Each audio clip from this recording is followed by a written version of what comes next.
My name is Carl, 34 years old, and I've built my life around family despite the complications. As a successful software developer, funding our annual Christmas gatherings became my tradition, my way of showing love when words failed. This year I'd reserved a $15,000 luxury cabin in Park City, planning every detail to perfection. Then came that unexpected call from Dad. "You're not invited to Christmas this year," he snapped coldly. "Fine," I replied, while quietly transferring the funds back into my account. Before continuing with my story, drop a comment telling me where you're watching from, and hit that subscribe button if family drama hits close to home. Trust me, you'll want to see how this unfolds. I grew up in a modest neighborhood in Denver where keeping up appearances mattered more than actual happiness. Our two-story house on Maple Street looked perfect from the outside, but inside tension constantly simmered beneath the surface. My father George worked as a bank manager, a position that gave him just enough authority to fuel his controlling nature at home. Every decision, from what car we drove to what college I would attend, required his approval. He ruled our household with criticism disguised as guidance, believing that pointing out flaws was the best motivation. My mother Linda played the eternal peacekeeper. Whenever Dad's criticism became too harsh, she would swoop in with a gentle "George, please," or distract him with questions about work. She mastered the art of diffusing situations before they exploded, but never actually addressed the underlying issues. Over decades of marriage, her once vibrant personality faded into the background of our family portrait. Then there's my older sister Rebecca, always the golden child. 3 years my senior, she excelled at everything naturally. Straight-A student captain of the debate team and eventually a successful attorney, Rebecca received praise that I only heard in my dreams. "Why can't you be more like your sister?" became the soundtrack of my childhood. Dad never missed an opportunity to compare us, always finding me lacking. My younger brother Jason took a different path altogether. 5 years younger than me, he rejected Dad's expectations entirely. He dropped out of college to pursue music, bouncing between bands and bartending jobs. While I admired his courage to follow his passion, his financial instability became another point of contention in our family. Dad called him the disappointment, but at least Jason had the freedom of lowered expectations. As for me, I carved my own path through quiet determination. When Dad refused to help with college tuition unless I studied business like him, I earned scholarships and worked night shifts at a local diner. I chose computer science, fascinated by the logical world of coding, where problems had clear solutions, unlike family dynamics. After graduation, I climbed the corporate ladder methodically, eventually landing a senior developer position at a financial software company that doubled my salary overnight. Success came as a surprise to everyone except me. I had always known I could achieve it, but my family had become so accustomed to seeing me as the middle child, the average one, that my accomplishments seemed to confuse them. Dad would introduce me as Carl. He works with computers, reducing years of hard work to a vague description. 5 years ago, when I received a substantial year-end bonus, I decided to use it to organize our first family Christmas vacation. Initially, it was an impulsive decision, a way to finally contribute something meaningful that Dad couldn't diminish. I rented a cabin in Aspen, coordinated everyone's schedules, and even arranged for Mom's favorite holiday dishes to be catered. To my surprise, everyone came, and for 3 days we functioned almost like the family I had always wished we were. That first Christmas trip established a tradition. Each year I would find a new destination, always covering all expenses. Mom would call it Carl's gift to the family, while Dad would simply nod, as if my financial contribution was expected rather than appreciated. Rebecca would bring her expensive wine, and Jason would bring his newest girlfriend, and somehow we would coexist peacefully for a few days before returning to our normal dynamics. These gatherings weren't perfect. Dad still managed to slip in comments about my choice of rental properties or question why I remained single while less successful men managed to find wives. But these trips gave us all something to look forward to, a structured way to maintain family connections, without the daily friction of closer contact. Money had always been Dad's primary tool for control. Growing up, he would dangle financial support like bait, attaching strings to everything from allowance to college funds. When I started funding our Christmas gatherings, I naively thought I was breaking that pattern. Instead, I realized later that I had simply reversed our roles while maintaining the same unhealthy dynamic. I was still seeking his approval, just using my own money as the vehicle. Despite this realization, I continued the tradition, convincing myself that this year would be different. This year, with the perfect location and enough planning, I would finally earn the approval I had sought for decades. The luxury cabin in Park City represented more than just a vacation spot. It symbolized my desperate hope that financial success could somehow translate into familial acceptance. The search for the perfect Christmas venue began in July. While most people were focused on beach vacations and barbecues, I spent my evenings scrolling through luxury rental websites, comparing amenities and locations with the precision of a military operation. Park City emerged as the ideal destination almost immediately. The combination of world-class skiing, picturesque mountain views, and upscale dining options checked all the boxes for a memorable family gathering. After narrowing down my options to 3 properties, I conducted virtual tours with rental agents, interrogating them about everything from kitchen appliances to water pressure. The winning property, a 6,000-square-foot mountain lodge, nestled on 3 acres of private woodland, cost nearly $15,000 for our 5-day stay. The price made me wince, but the photos convinced me it was worth every penny. The exterior featured natural stone and timber construction with floor-to-ceiling windows that showcased panoramic mountain views. Inside, 6 bedrooms with ensuite bathrooms meant everyone would have their own private space. The great room centered around a massive stone fireplace that reached up to 20-foot vaulted ceilings with comfortable seating for our entire family. The gourmet kitchen boasted commercial-grade appliances that would make preparing our traditional Christmas dinner a joy rather than a chore. But it was the amenities that truly set this property apart. A heated outdoor pool and hot tub overlooked the mountains, perfect for evening relaxation after a day on the slopes. The lower level featured a home theater with leather recliners and a 100-inch projection screen, a game room with billiards and ping pong, and even a small indoor basketball court. For those seeking quieter pursuits, a library stocked with bestsellers provided a cozy retreat. After securing the reservation with my credit card, I created a digital invitation with photos of the property and a detailed itinerary. I sent it to everyone in September, wanting to give them plenty of time to request vacation days from work. Mom called within minutes of receiving it, her voice bubbling with excitement. "Carl, honey, this looks absolutely magnificent. You've outdone yourself this year," she gushed. "Your father and I were just saying we needed a real vacation, something special." I smiled at the mention of Dad, doubting he had said anything of the sort. "I'm glad you like it, Mom. I thought we could all use something extra nice this year. You're too generous, sweetheart. Let me contribute something toward the cost." This was our annual dance. She would offer, I would refuse, and we would both pretend that Dad had nothing to do with her insistence on contributing. "It's my gift to everyone, Mom. Just bring yourself and your famous apple pie." Rebecca's response came via text, brief and predictable. "Looks nice. We'll be there. Andrew wants to know if there's good skiing nearby." No thank you, no acknowledgement of the cost or effort involved. Just an assumption that of course I would continue providing these experiences for everyone. Her husband, Andrew, a corporate attorney with an income that rivaled mine, had never once offered to share expenses. Jason's reaction proved the most genuine. He showed up at my apartment the evening after receiving the invitation, a 6-pack of my favorite craft beer in hand. As we sat on my balcony overlooking the city lights, he admitted that without my invitation, Christmas would have been just another day for him.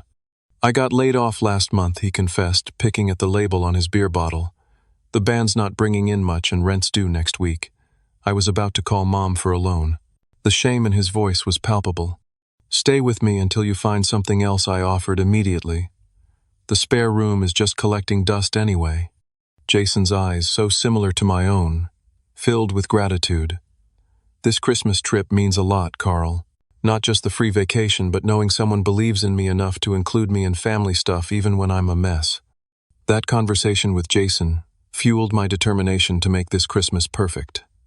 I spent the following weeks coordinating rental cars, arranging for grocery delivery to the cabin, and researching local attractions.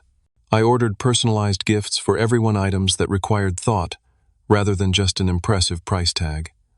For Mom, I found a locket containing photos of all her children.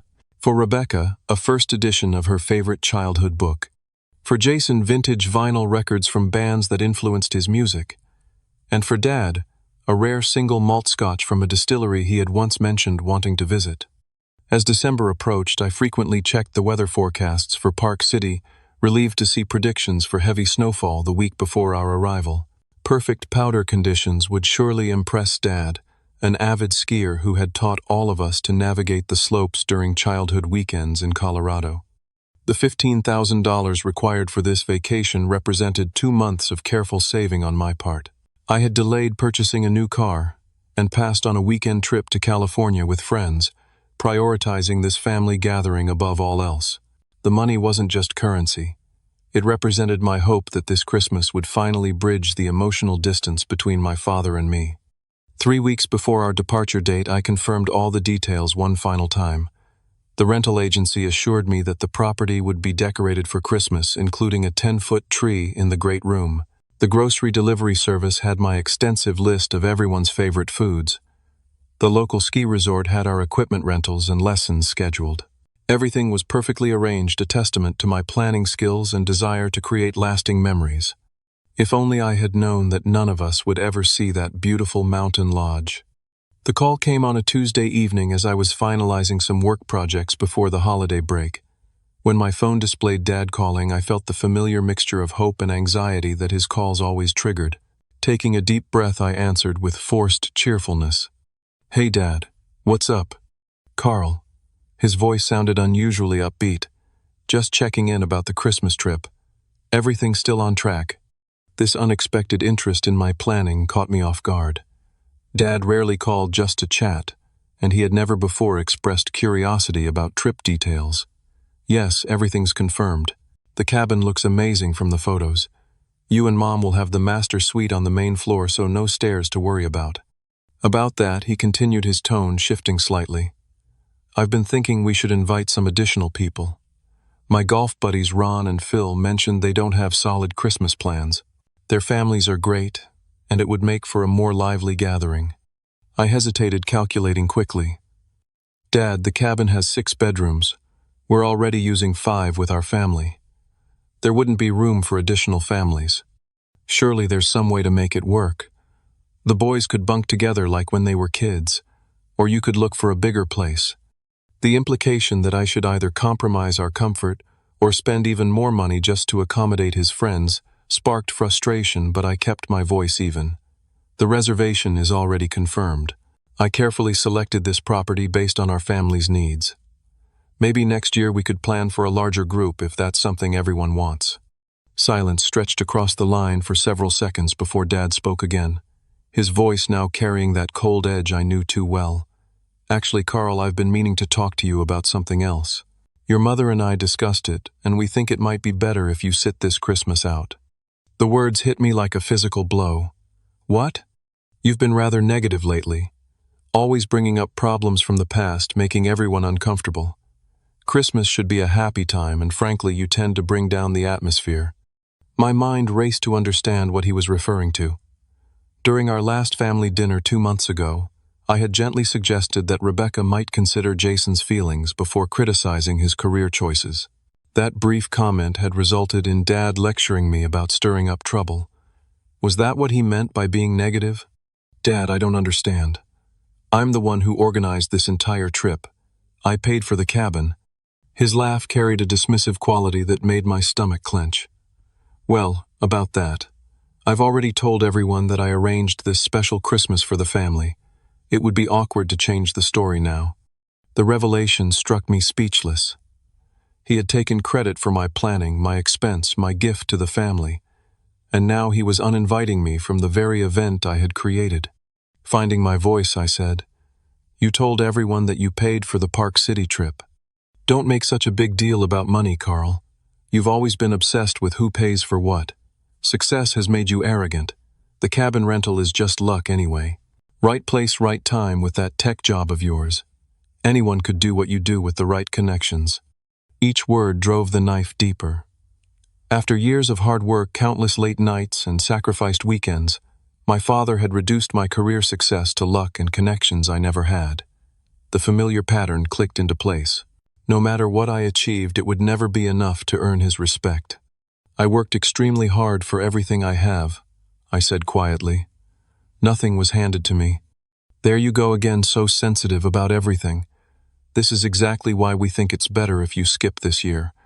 Rebecca and Jason don't make everything about themselves. The irony of this statement might have made me laugh under different circumstances. Rebecca had never paid for a single family gathering but always dictated activities. Jason, while lovable, frequently centered conversations around his financial struggles. Yet I was supposedly the selfish one for occasionally mentioning my accomplishments. What about Mom? Does she agree with uninviting me from Christmas? I asked, already suspecting the answer. Dad cleared his throat. Your mother understands that sometimes difficult decisions need to be made for the good of the group. She trusts my judgment. Translation. He had presented the decision as final, and Mom had acquiesced rather than challenge him. Her peacekeeping instincts would have kicked in, convincing herself this arrangement was temporary, just this once. And what about the cabin itself? The reservation is in my name. The payment came from my account. Well, you can handle those details, can't you? Just change the reservation to my name. I'll meet everyone there. The audacity of this request momentarily stunned me. He expected me to facilitate my own exclusion, to transfer ownership of a $15,000 reservation without complaint. In that moment, I saw with perfect clarity how he had always operated, assuming compliance, because historically that's what he received. You're not invited to Christmas this year, he repeated with finality. I need to know you'll cooperate with changing the reservation details. Something broke inside me then, not in a destructive way, but like a fever breaking. The desperation for his approval that had driven me for decades suddenly evaporated, replaced by a calm certainty. Fine, I replied, my voice steady despite the emotion churning beneath. Good. I knew you'd be reasonable eventually. Have the rental agency call me tomorrow. Goodbye, Dad, I said, ending the call before he could respond. Sitting in the sudden silence of my apartment, I opened my laptop and navigated to my online banking portal. With a few clicks, I transferred the $15,000 from my vacation fund back into my primary checking account. Next, I visited the rental agency's website and canceled the reservation, accepting the partial refund rather than requesting any changes. I sent a brief professional email declining their offer to rebook for different dates. The entire process took less than 10 minutes, efficient and irrevocable. Only after completing these transactions did I allow myself to feel the full weight of what had just occurred. My father had not only rejected me from a family gathering, but had attempted to appropriate my generosity as his own. The pattern wasn't new, but my response to it was about to change dramatically. The hours following that phone call passed in a surreal blur. I sat motionless at my kitchen counter, watching the sky darken outside my window while my mind replayed decades of similar interactions with my father. The pattern was clear. Now my achievements minimized my contributions, expected, but unacknowledged my presence, tolerated rather than welcomed. How had I not seen it so clearly before? My phone buzzed repeatedly throughout the evening. First came Mom's text. Your father mentioned you might not join us for Christmas. Call me when you can, sweetheart. Her deliberate vagueness suggested she knew exactly what had happened, but preferred to pretend it was all a misunderstanding. I couldn't bring myself to respond. Rebecca's message arrived next. Her attorney's precision, evident in every carefully chosen word. Dad told us about your decision to skip the family Christmas. While we respect your choice, the timing is incredibly inconsiderate. Some of us have already requested vacation days. No mention of the cabin, the cost, or Dad's lie about who had arranged everything. Just an assumption that I was being difficult. Around midnight, my phone rang. Jason's name flashed on the screen, and I almost declined the call before deciding he deserved at least an explanation. What the hell, Carl? His voice sounded strained. Dad's saying the Park City trip might fall through because you're backing out. What's going on? I took a deep breath. Dad called earlier and told me I'm not invited to Christmas this year. Said I bring down the atmosphere and make everyone uncomfortable. That's bullshit, Jason responded immediately. Mom was just telling me last week how excited she was that you found such an amazing place for all of us. There's more, I continued. Dad's been telling everyone that he arranged and paid for the entire trip, taking full credit. Silence stretched across the line before Jason whispered, "What an asshole." I canceled the reservation, I admitted, transferred the money back into my account. Wait, seriously, the whole thing is off. Panic edged into his voice. Carl, I can't afford Christmas anywhere else. I was counting on this. Guilt squeezed my chest. I know, and I'm sorry. But I couldn't just hand over a $15,000 vacation to someone who explicitly uninvited me from it. So you punish all of us because Dad's a jerk. That's real mature. The hurt in his voice was palpable. That's not what I'm doing. I insisted, though his words stung precisely because they contained a kernel of truth. Was I using money as power? Just like Dad always had. Sounds exactly like what you're doing, Jason snapped before hanging up. Sleep evaded me that night. I paced my apartment, alternating between righteous anger and crushing guilt. Had I overreacted? Should I have simply accepted the exclusion, transferred the reservation, and spent Christmas alone? While my family enjoyed the luxury I had provided, the people-pleaser in me, carefully cultivated through years of trying to earn approval, argued yes. But another voice, quiet yet insistent, suggested this moment represented a crucial crossroads. I could continue the cycle absorbing mistreatment to maintain peace, or I could establish boundaries that protected my self-respect. The second option felt terrifying, precisely because it was so unfamiliar. As dawn broke over the city, casting long shadows across my living room, clarity finally emerged through the emotional fog. I would not rescind my cancellation. I would not fund a gathering from which I was explicitly excluded. But neither would I leave my family without options for Christmas. With renewed purpose, I opened my laptop and began researching alternatives. The first search revealed local volunteer opportunities at homeless shelters and community centers. The prospect of spending Christmas helping others rather than seeking approval from my father carried an unexpected appeal. Further searching yielded information about last-minute vacation rentals, still available within driving distance of Denver. They weren't as luxurious as the Park City cabin, but they were affordable options I could share with my family. They could choose to book one themselves, demonstrating whether the gathering was truly about being together or simply about enjoying luxury at my expense. By morning, I had compiled all this information into an email draft. Before sending it, I made one final decision that felt both terrifying and liberating. I would spend Christmas volunteering regardless of what my family chose to do. For once, my plans would not revolve around their approval or participation. With trembling fingers, I pressed send, launching my declaration of independence into the digital void. The response would surely be swift and emotional, but for the first time in my adult life, I felt prepared to weather the storm without compromising my newly discovered boundaries. The email I composed that morning represented the most honest communication I'd ever shared with my family. After explaining that I had canceled the Park City reservation following Dad's call, I outlined the available alternatives without offering to finance any of them. I concluded with a simple statement: I'll be volunteering at Riverside Community Shelter on Christmas Day. You're all welcome to join me if you'd like to start a new tradition based on giving rather than receiving. I had barely finished my morning coffee when my phone rang. Mom's name appeared on the screen, and I answered with a deep breath, bracing myself. Carl, sweetheart, her voice wavered between concern and panic. There must be some misunderstanding. Your father would never uninvite you from Christmas. He did, Mom. His exact words were, "You're not invited to Christmas this year." Then he asked me to transfer the reservation to his name so everyone else could still enjoy it. He was probably just having a bad day, she offered, falling into her familiar role as peacekeeper. You know how he gets when his back is bothering him. If you call him now, I'm sure you two can work this out. This isn't about one bad day. It's about a pattern that's existed my entire life.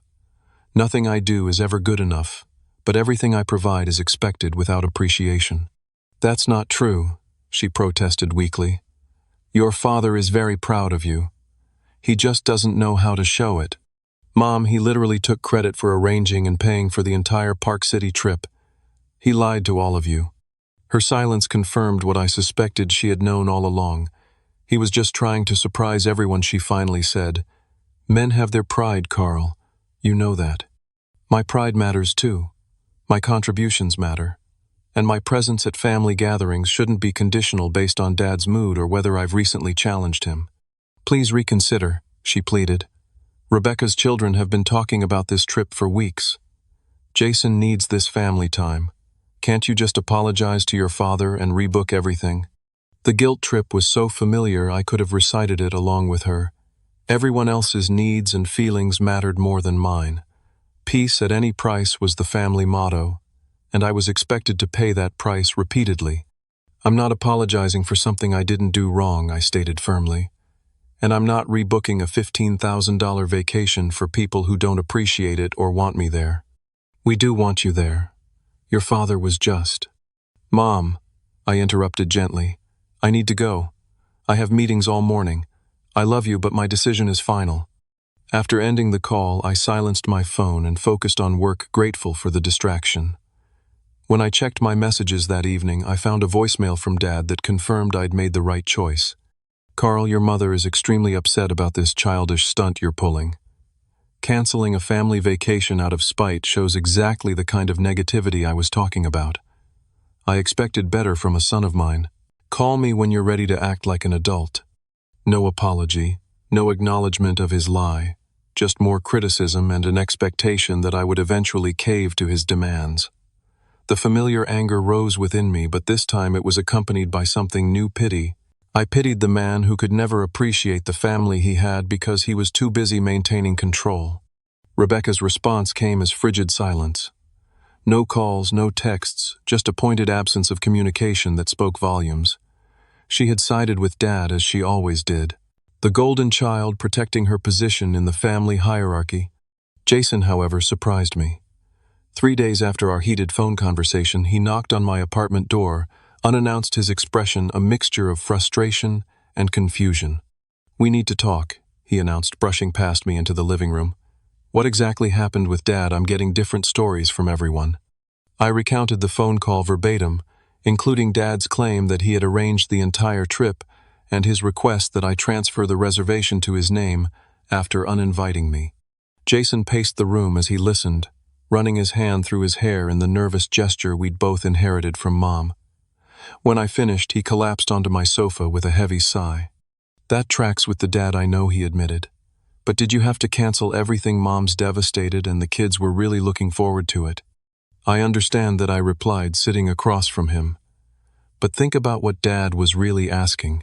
He wanted me to pay $15,000 for a vacation I wasn't allowed to attend, while he took full credit for my generosity. Would you have agreed to that? Jason winced. When you put it that way, no. But it still feels like everyone else is collateral damage in this fight between you and Dad. That's exactly how he wants it to feel, I explained. He's counting on family pressure to make me give in. If I rebook everything now, what message does that send? That he can treat me however he wants because I'll always back down. So this is about pride. It's about self-respect, I corrected. About setting boundaries that protect my mental health. I've spent my entire adult life trying to buy Dad's approval through generous gifts and family trips. It hasn't worked. It will never work. And continuing to try is just self-destructive at this point. Jason studied me for a long moment before nodding slowly. I get it. I really do. It's why I moved 1,000 miles away for college and why I chose music instead of banking. Different approach to the same problem. Exactly. You physically distanced yourself. I'm finally creating emotional distance. So what now? Christmas is 2 weeks away. Mom keeps calling me, crying about how the family is falling apart. The family was never really together, I pointed out. We just pretended during those trips and holiday gatherings. Dad controlled everything. Mom smoothed things over. Rebecca played the perfect daughter. You rebelled, and I tried to buy approval. That's not healthy family dynamics. Jason's expression shifted from frustration to understanding. And you're really going to volunteer at a shelter on Christmas? Yes. I need to break the pattern completely. Create new associations with the holiday that aren't tied to family drama. Bold move, he admitted. Not sure I could do it. You don't have to. The alternatives I sent are affordable options if you all want to still get together. Jason shook his head. Without your funding, it's not happening. Dad won't pay for everyone, and Rebecca only spends money on herself and her kids.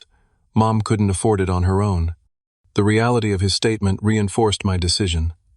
Without my financial contribution, the family Christmas simply wouldn't exist. That dependency had created an unhealthy dynamic that needed to end for everyone's sake. As Jason left that evening, he paused at the door. "For what it's worth, I think you're doing the right thing. Difficult but right."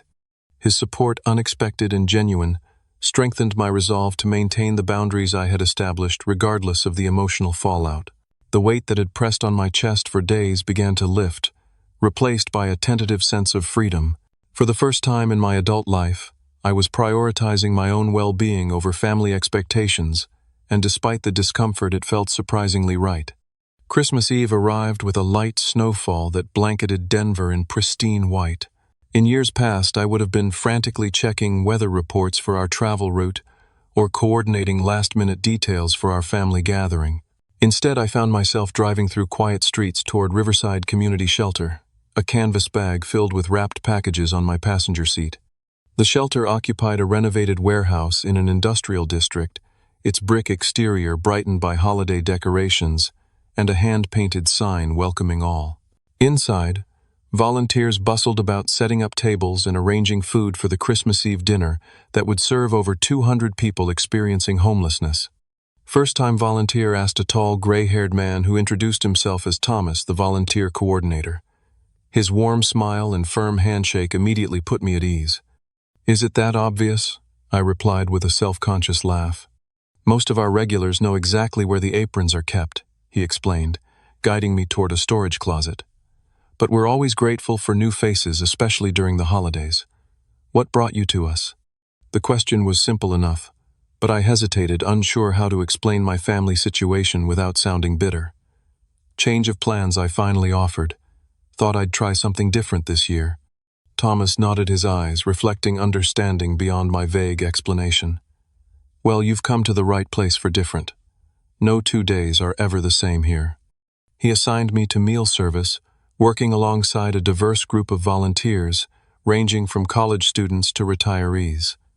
As we prepared to open the doors, Thomas gathered everyone for a brief orientation. "Remember, folks, we're not just serving food tonight. We're serving dignity, respect, and community. Every person who walks through that door has a story as complex and valuable as your own. Listen if they want to share. Give space if they don't. But always, always treat them as the fellow humans they are." His words struck a chord deep within me. How long had it been since I felt truly seen and respected within my own family? The irony wasn't lost on me that I might find more authentic connection among strangers at a homeless shelter than at the luxury cabin I had reserved for my relatives. The evening progressed in a blur of activity. I served mashed potatoes and gravy, refilled water glasses, and cleared plates. Between tasks, I found myself engaged in conversations that ranged from lighthearted to profound. An elderly woman named Martha shared stories of her career as a schoolteacher before medical bills claimed her savings and eventually her home. A young man called Darius explained his passion for poetry, reciting verses he had composed while staying at the shelter. "You're pretty good at this for a first-timer," observed a volunteer named Sarah as we restocked napkins. "Most newbies are overwhelmed by the end of the first hour." "I think I needed this more than I realized," I admitted. Focusing on others' needs puts my own problems in perspective. As the dinner service wound down, Thomas approached me with 2 cups of coffee. "Break time," he announced, gesturing toward a quiet corner. "You've been working non-stop for 4 hours." We sat on folding chairs, watching the shelter residents enjoying their meals and the live music provided by a local church group. The atmosphere carried a warmth that transcended the institutional setting, creating a genuine sense of community among people united only by circumstance and humanity. So Thomas began, ready to share what really brought you here on Christmas Eve, when most people are gathered around their own dinner tables. Something about his gentle directness broke through my reticence. I found myself recounting the entire situation, the Park City cabin dad's phone call, the cancellation, and my family's reactions. Thomas listened without interruption, his expression thoughtful. "Family dynamics are complicated beasts," he observed when I finished. I spent 20 years trying to please a father who viewed vulnerability as weakness and generosity as obligation. Took a heart attack at 52 to wake me up to the fact that I was living his version of my life instead of my own. How did you break the cycle? I asked, desperate for insight from someone who had navigated similar terrain. Started saying no to things that damaged my soul, even when saying yes would have been easier. Set boundaries and held them even when people pushed back. Most importantly, built connections with people who appreciated me for myself, not for what I could provide them. He gestured around the shelter. Found my real family here among people who have nothing material to give, but offer authentic connection freely. Been volunteering here 15 years now, and it's healed parts of me that therapy couldn't touch. As our conversation continued, Thomas invited me to join his actual family for Christmas Day lunch. Nothing fancy, just good food and better company. My wife makes enough for an army anyway, and our door is always open to new friends. The invitation, unexpected and genuine, brought a lump to my throat. I wouldn't want to intrude on your family time. Family time is whenever good people gather with open hearts, he replied simply. Think about it. Offer stands either way. Later that night, as I drove home through the snowy streets, my phone rang. Mom's name appeared on the screen, and I answered with surprising calmness. Merry Christmas Eve, Mom. Carl, her voice sounded strained. We need to talk about tomorrow. Your father has booked a restaurant for Christmas lunch, but it doesn't feel right without you there. I have plans tomorrow, I replied gently. I'm volunteering at the shelter again in the morning, and I've been invited to lunch with some new friends afterward. New friends, on Christmas. The concept seemed foreign to her. But what about family? I'm taking some time to reassess what family means, Mom. Whether it's about blood relation or mutual respect.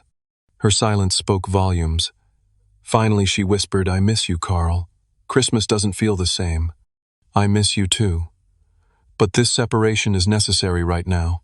After we hung up, Jason called. Unlike Mom's emotional appeal, his voice carried a surprising note of admiration. Just checking in, he said casually. Dad booked some overpriced restaurant for tomorrow. Rebecca's kids are throwing tantrums about not getting a white Christmas. Thought you'd enjoy the update. I laughed, despite myself. Sounds about right. How are you doing with it all? Actually, I've been thinking a lot about what you said, about setting boundaries and self-respect. It's making me reconsider some things in my own life. His words confirmed what I was beginning to understand. My stand wasn't just for me. It potentially created space for others in the family to examine their own patterns and make different choices. Christmas morning arrived with a text from Rebecca, the first communication since I'd canceled the trip. Your absence is noticeable. Perhaps we can talk after the holidays about expectations going forward.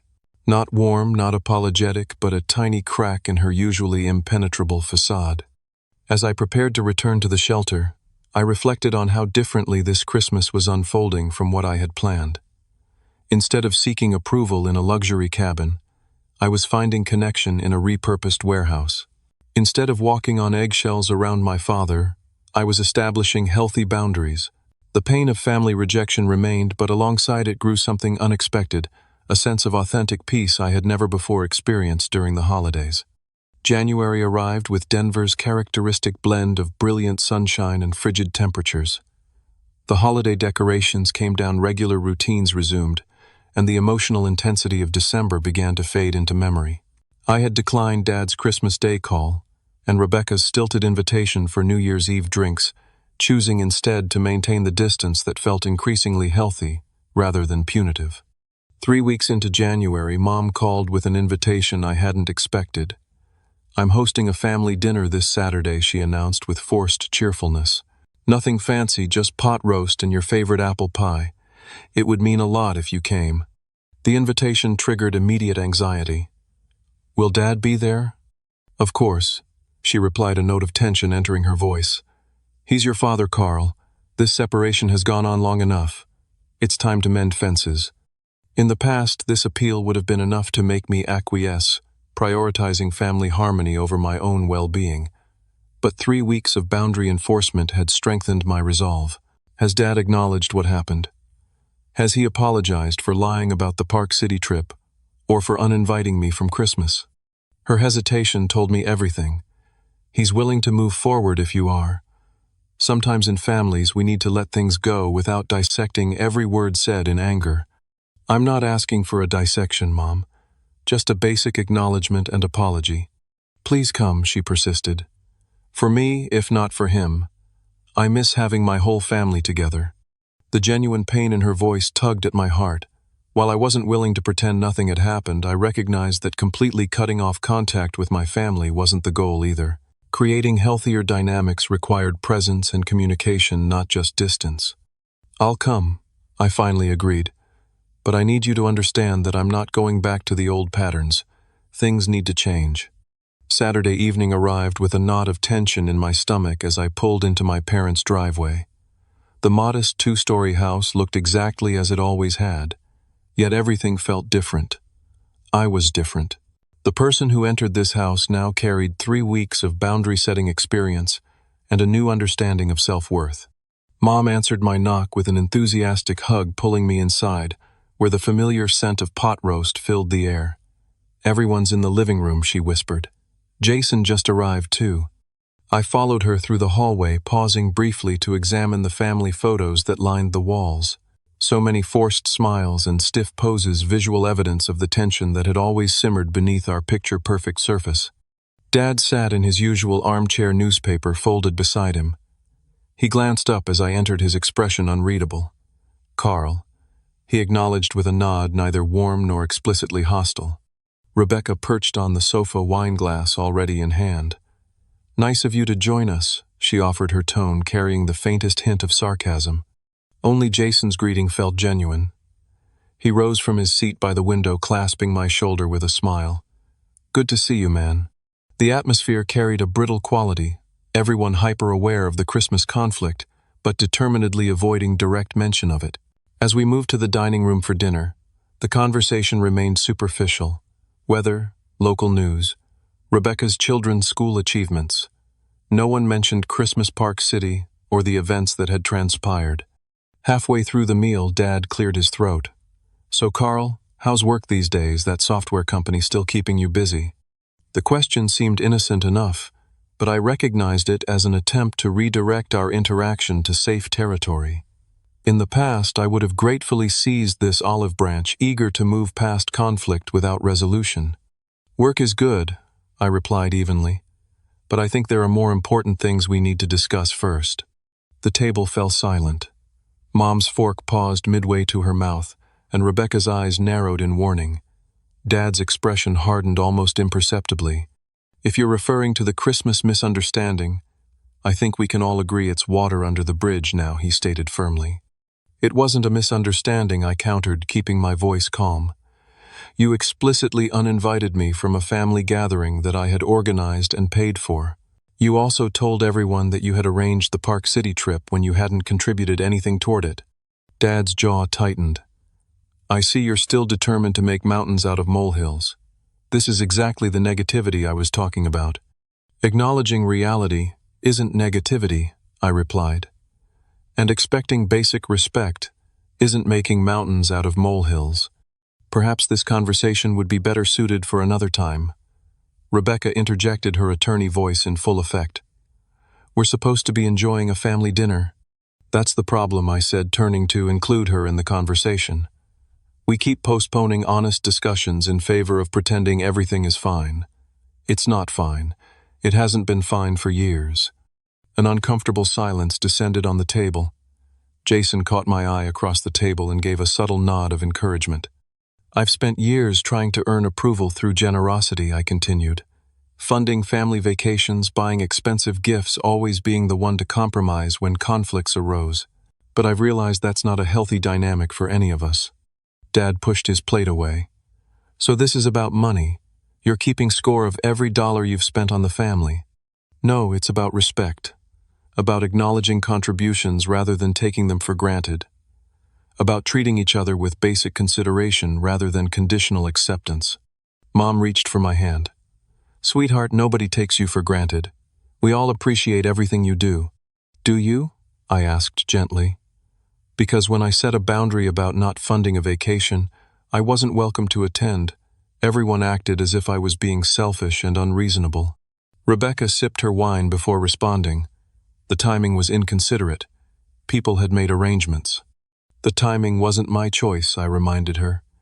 And nobody seemed concerned about my arrangements or feelings when Dad decided to uninvite me. Always the victim, Dad muttered, shaking his head. No, I corrected him. Not a victim anymore. That's the difference. I'm choosing how I respond to disrespect now rather than accepting it to keep the peace. The conversation might have devolved further, but Jason surprised everyone by speaking up. Carl's right, he stated firmly. We've all been playing our assigned roles for so long that we can't even see how dysfunctional it is.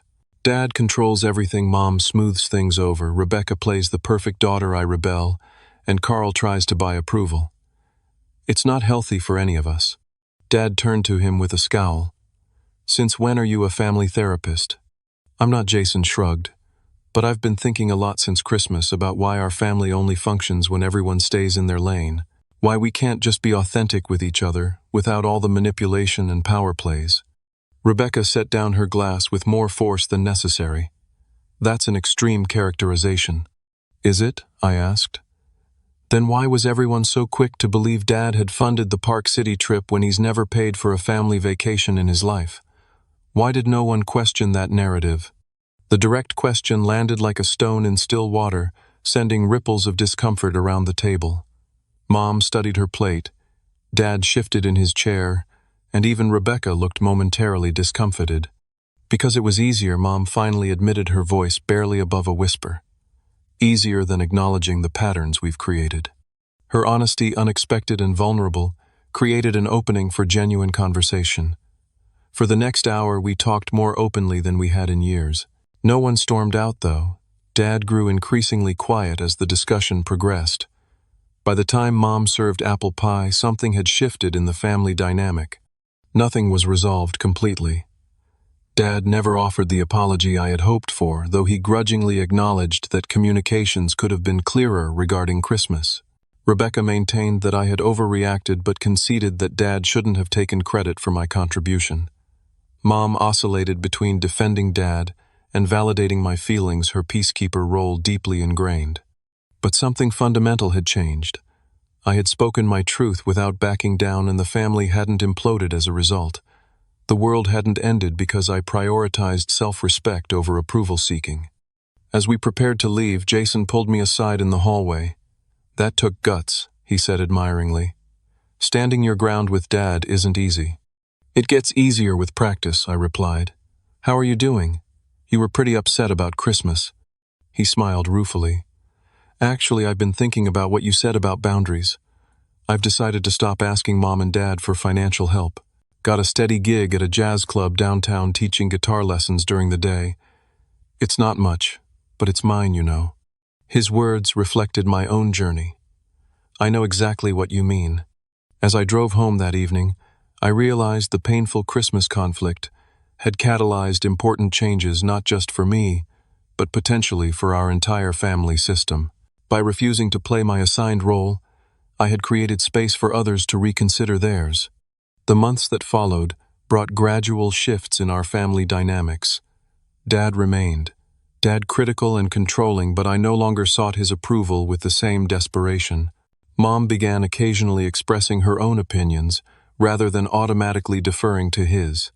Rebecca and I established a more honest, if sometimes tense, relationship. Jason flourished in his new independence, his music career, slowly gaining traction. When Christmas approached again, I declined to fund another extravagant family gathering. Instead, I invited anyone interested to join me volunteering at Riverside Shelter on Christmas Eve, followed by a simple meal at my apartment. To my surprise, Jason accepted immediately, and Mom tentatively agreed to stop by the shelter for a few hours. Dad and Rebecca declined, opting for their own celebration, and that was okay too. Thomas, my mentor from the shelter, often reminded me that family healing rarely follows a linear path. Sometimes the most loving thing you can do for your family is stop playing the role they've assigned you, he would say. It forces everyone to adapt to a new reality, where authentic connection becomes possible. I don't know if my father and I will ever fully repair our relationship, Some wounds run too deep for complete healing, but I no longer measure my worth through his approval or anyone else's validation. I've learned that sometimes walking away is the strongest way to stand up for yourself, and that true family, whether blood-related or chosen, is built on mutual respect rather than obligation or financial transactions. If you've ever found yourself sacrificing your self-respect to keep the peace in relationships, remember that healthy boundaries aren't selfish, they're necessary. They protect not just you, but everyone involved from harmful patterns that prevent authentic connection. The journey isn't easy, but the freedom on the other side is worth every difficult step. If my story resonated with you, please share your own experiences in the comments below. Have you ever had to set difficult boundaries with family? What helped you find the courage to prioritize your well-being? Don't forget to like this video and subscribe for more stories about navigating life's complicated relationships. Thank you for listening, and remember, you deserve to be treated with respect no matter what role you've been assigned in your family's story.